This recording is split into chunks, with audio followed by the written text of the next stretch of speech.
Kenalin, aku Dewi Arina Mulya.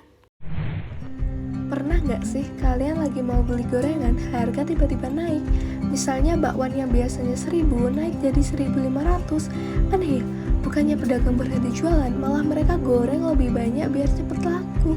Atau bayangin deh tukang es teh di kampus, kalau harga es cuma 2.000, dia mungkin bikin 30 gelas. Tapi kalau harganya naik jadi 5.000, langsung bikin 100 gelas. Kenapa bisa begitu ya? Nah, teman-teman, jawabannya itu ada di penawaran. Dan buat seorang manajer, ngerti penawaran itu penting banget untuk ambil keputusan. Kapan produksi banyak, kapan harus nahan stok, bahkan kapan harus investasi teknologi baru. Nah, sebelum kita masuk nih ke fungsi dan pergeseran penawaran, yuk pahami dulu sebenarnya apa sih penawaran itu. Jadi, penawaran adalah jumlah barang atau jasa yang produsen mau jual di pasar pada harga tertentu. Kalau harga barang naik, produsen semangat jual lebih banyak. Kalau harga barang turun, produsen jual lebih sedikit.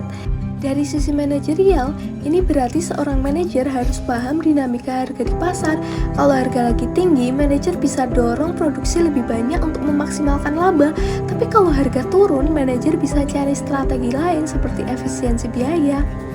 Nah, sekarang setelah tahu arti dasar penawaran, kita lanjut ke tahap berikutnya, fungsi penawaran. Sebenarnya apa sih rumus ajaib yang bisa bantu manajer ngambil keputusan itu?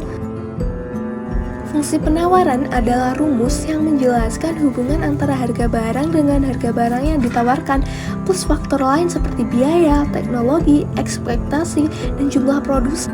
Fungsi penawaran itu kayak alat prediksi. Manajer bisa pakai fungsi ini untuk menghitung berapa banyak barang yang harus diproduksi, kapan waktu tepat untuk produksi, sampai strategi bagaimana menghadapi biaya yang berubah-ubah. Bahasa gampangnya gini nih, ketika harga naik, penawaran ikut naik, biaya produksi naik, penawaran ikut turun, teknologi makin canggih, penawaran ikut naik, dan ekspektasi harga masa depan naik, produsen tahan stok dulu. Biar lebih jelas, kita ambil contoh sederhana. Misalnya fungsi penawarannya adalah HIS sama dengan 20 tambah 5P. Cara hitungnya simple banget. Masukin nilai harga P ke dalam rumus, hitung hasilnya buat dapet jumlah penawaran HIS. Artinya, kalau harga 0, produsen tetap siap jual 20 unit. Nah, analisis grafik kayak gini tuh juga penting banget buat seorang manajer. Dengan lihat kurva, manajer bisa tahu kalau pasar siap membayar harga tinggi, perusahaan bisa produksi lebih banyak. Kalau harga turun, produksi dikurangi biar nggak rugi. Jadi, kurva penawaran bukan cuma teori saja, tapi panduan nyata untuk menentukan strategi produksi dan harga.